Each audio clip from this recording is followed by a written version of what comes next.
হয়, আজি আমাৰ সচেতন যুৱ মঞ্চ অসমৰ পৰা গুৱাহাটী প্ৰেছ ক্লাবত উন্মোচন সভা আনুষ্ঠানিকভাৱে মুকলি কৰা হ'ল।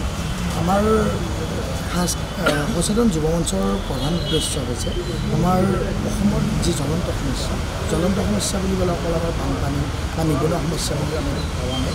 অসমত ঘটি অহা প্ৰত্যেক সমস্যাৰ আমি সমাধান বিচাৰিছোঁ। আমি চৰকাৰক দোষাৰোপ কৰিব বিচৰা নাই।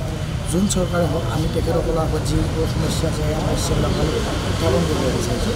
লগতে চৰকাৰ হওক বা আপোনাৰ ব্যক্তিগত খণ্ড হওক যিবিলাক অনিয়ম অনীতি আৰু দুৰ্নীতিৰ বিৰুদ্ধে যিবিলাক কাম চলিছে সেইবিলাকক আমি সম্পূৰ্ণভাৱে বিৰোধ কৰিম। আমাৰ কোনো ধৰণৰ ৰাজনৈতিক আমি সংগঠন নহয়। এইটো আমাক অসমৰ ৰাইজে কেতিয়াও নাভাবিব যে এনেকুৱা আগতে সংগঠন জন্ম হৈছে এতিয়া জন্ম হৈছে। আমি এনেকুৱা ৰাজনৈতিকভাৱে জন্ম হোৱা নাই। আমি প্ৰত্যেকটো সমস্যাৰ সমাধানৰ বাবে আমি আমাৰ যুৱ সমাজ ওলাই আহিছোঁ আৰু অনাগত দিনতো প্ৰত্যেকটো সমস্যা আমি চৰকাৰৰ ওচৰত দাঙি ধৰিবৰ কাৰণে যত্ন কৰিম। লগতে আপোনাৰ আমাৰ প্ৰধান তিনিটা মূল উদ্দেশ্য আছে। প্ৰথম উদ্দেশ্যটো হৈছে অনিয়ম অনীতি আৰু দুৰ্নীতিৰ বিৰুদ্ধে মাত মৰা।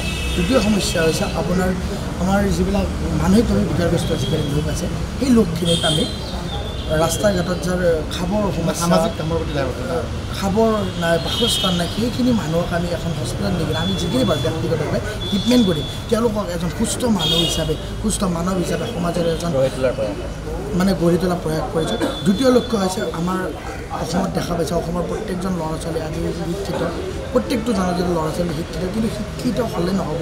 আপোনাৰ শিক্ষিত হ'বৰ কাৰণে তেখেতসকলক প্লেটফৰ্ম দিব লাগিব আৰু প্লেটফৰ্মটো বা আৰ্থিক অসুবিধাৰ কাৰণে প্লেটফৰ্ম নাপায়। আৰু আমাৰ ফালৰ পৰা ব্যক্তিগত হিচাপে তেখেতসকলক IAS IPS হোৱাৰ যিকোনো সুযোগ প্লেটফৰ্মখিনি দিয়াৰ কাৰণে আমি ব্যক্তিগতভাৱে যিমানখিনি পাৰোঁ সহায় কৰি তেওঁলোকৰ সমাজৰ এজন সুনাগৰিক হিচাপে গঢ় দিয়াত আমি সহায় কৰোঁ। এই লক্ষ্য উদ্দেশ্যখিনি উপৰিও ভৱিষ্যত পৰিকল্পনা আমাৰ এতিয়া প্ৰথম ভৱিষ্যত পৰিকল্পনা হৈছে আমাৰ যিটো মানে প্ৰথম পদক্ষেপ বুলি ক'লে আমি কাইলৈৰ পৰা গ্ৰহণ কৰিম। আমি যিহেতু আমাৰ সদস্য বৰ্তমান কম, আমি গোটেই অসমতে আমি এইটো লৈ যাব প্ৰয়াস কৰিম। কিন্তু প্ৰথম যিটো সদস্য কম সেইকাৰণে আমি প্ৰথমতে অহাকালি গোটনাথত যিখিনি মানুহ মানে আছে তাৰ পৰা আমি দুই এজনক মানে প্ৰথমতে খাদ্যৰ ব্যৱস্থা কৰিম, খাদ্য বস্ত্ৰৰ ব্যৱস্থা কৰিম।